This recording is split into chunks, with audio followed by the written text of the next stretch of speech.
வெள்ளை பணியாரம் நாங்கள் எப்படி செய்வோங்கிறத உங்க கூட நான் ஷேர் பண்ணியிருக்கிறேன். இந்த வெள்ளை பணியாரம் வந்து நம்ம பிரேக்ஃபாஸ்ட்டு கூட செஞ்சு சாப்பிட்டோம்னா வந்து டிஃப்ரெண்ட்டாக நல்லாயிருக்கும். இட்லி தோசைக்கு பதில் இந்த மாதிரி செஞ்சு கொடுங்க, குழந்தைங்களும் விருப்பமாக சாப்பிடுவாங்க.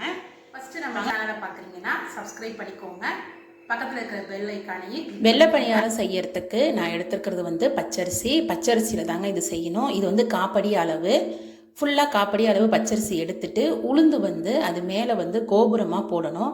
எந்த அளவுக்கு உளுந்து பிடிக்குதோ அந்த அளவு மட்டும்தான் நம்ம உளுந்து எடுத்துக்கணும். இட்லி தோசைக்கு போடுற மாதிரி 1 டம்ளர் 1/2 டம்ளர் அப்படி அந்த கணக்கெல்லாம் கிடையாது.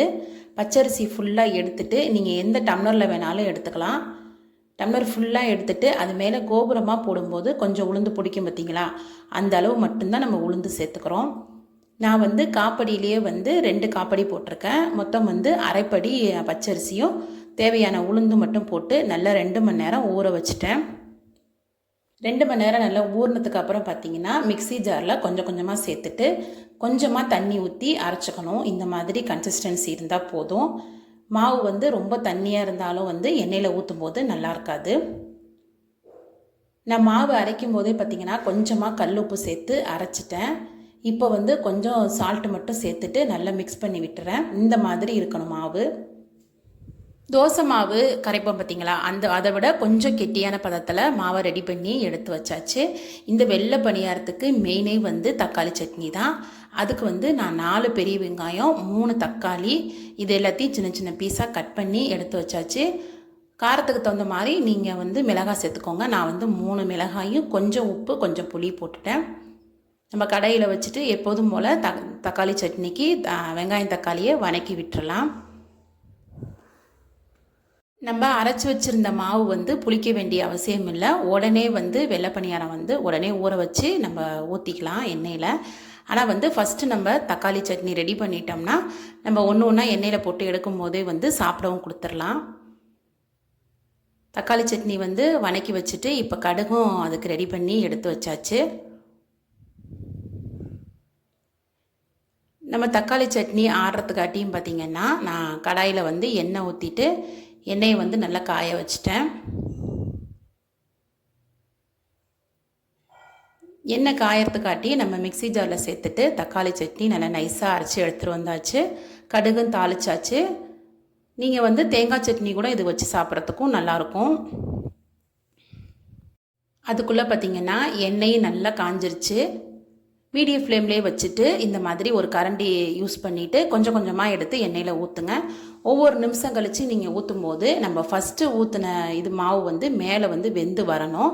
இதுதான் வந்து கரெக்டாக மாவு இருக்குதுன்னு அர்த்தம். உப்பி இந்த மாதிரி வரும்போது உங்களுக்கு வந்து மாவு வந்து கரெக்டாக நம்ம அரைச்சிருக்கிறோன்னு அர்த்தம். உடனே எல்லாத்தையும் ஊற்றுனீங்கன்னா பார்த்தீங்கன்னா எல்லாமே ஒன்று சேர்ந்துட்டு வேகாது, அது நல்லாவும் இருக்காது. ஒரு நிமிஷம் கழித்து நீங்கள் ஊற்றும்போது கரெக்டாக வந்து தனித்தனியாக பிரிஞ்சு அதுவே வந்துடும். இந்த வெள்ளை பணியாரத்துக்கு பார்த்திங்கன்னா தேங்காய் சட்னி தக்காளி சட்னி ரெண்டுமே வந்து நல்லாயிருக்கும். நான் வந்து தேங்காய் சட்னி முதலையே அரைச்சிட்டேன். அதை வந்து அதனால் நான் வீடியோவில் இன்க்ளூட் பண்ண முடியல. நீங்கள் தேங்காய் சட்னியும் வச்சு சாப்பிட்டிங்கன்னா டேஸ்ட் வந்து நல்லாயிருக்கும். உங்கள் கடாய்க்கு தகுந்த மாதிரி நீங்கள் 2 இல்லைன்னா 4 அது மாதிரி கூட அந்தளவு வரைக்கும் நீங்கள் ஒன்று ஒவ்வொரு நிமிஷம் கழித்து போட்டிங்கனாலே அது தனித்தனியாக பிரிஞ்சு வந்து வெந்துடும். இதே மாதிரி எல்லா மாவையுமே நான் போட்டு எடுத்துட்டேன். இட்லி தோசைக்கு பதில் இந்த மாதிரி சனி ஞாயிறு லீவில் இருக்கும்போது எல்லாருக்கும் செஞ்சு கொடுத்தீங்கன்னா வந்து கொஞ்சம் ரிலாக்ஸாக ஒரு டிஃப்ரெண்ட்டாக சாப்பிட்ட மாதிரி ஒரு ஃபீல் கிடைக்கும். இந்த ரெசிபி பார்த்திங்கன்னா எங்கள் மாமியார் வந்து சொல்லி கொடுத்தது தான். எங்கள் ஊர் சைடெல்லாம் வந்து இதெல்லாம் நாங்கள் வந்து இந்த மாதிரி சாப்பிட்டது கிடையாது. ஆனால் வந்து நான் இதை கற்றுக்கிட்டு நான் எங்கள் வீட்டில் உள்ளவங்களுக்கும் அங்கேயும் ஊருக்கு போனாலும் செஞ்சு கொடுத்தாலுமே வந்து எல்லோரும் டிஃப்ரெண்ட்டாக இருக்குதுன்னு சொல்லிவிட்டு எல்லோரும் வந்து நல்லா இருக்குன்னு சொன்னாங்க. எங்கள் வீட்டுக்காரவங்களுக்கு பார்த்திங்கன்னா இந்த வெள்ளை பணியாரம் வந்து ரொம்பவே பிடிக்கும். எங்கள் அத்தை வந்து ஒரு தடவை பேசும்போது சின்ன பிள்ளையில வந்து அடிக்கடி நான் செஞ்சு கொடுப்பேன், நல்லா வந்து ரொம்ப பிடிச்சி சாப்பிடுவான் அப்படின்னு சொல்லி ஒரு தடவை சொல்லிகிட்டு இருந்தாங்க. அதுலேருந்து இந்த ரெசிபியை கேட்டு நானும் செய்ய ஆரம்பிச்சிட்டேன். ஆனால் இந்த 1 இயராக வந்து இந்த ரெசிபியை நான் மறந்துட்டேன். ஏன்னா வீடு கட்டிட்டு நாங்கள் வந்து ஷிஃப்ட் பண்ணி அதுலேயே வந்து பிஸியானதுனால சுத்தமாக மறந்து போயாச்சு. அவர் வந்து ஒரு நாள் வந்து சொன்னார், இந்த மாதிரி வெள்ளை பணியாரம் சாப்பிட்டே ரொம்ப நாள் ஆச்சு அப்படின்னு சொன்ன உடனே சரி உடனே சொல்லி பச்சரிசி இருந்ததுனால ஊற வச்சு காலையிலே செஞ்சுட்டேன். அப்படியே புசு புசுன்னு வெள்ளை பணியாரம் நல்லா வெள்ளையாக நல்லா சாஃப்டாக வந்துருச்சு.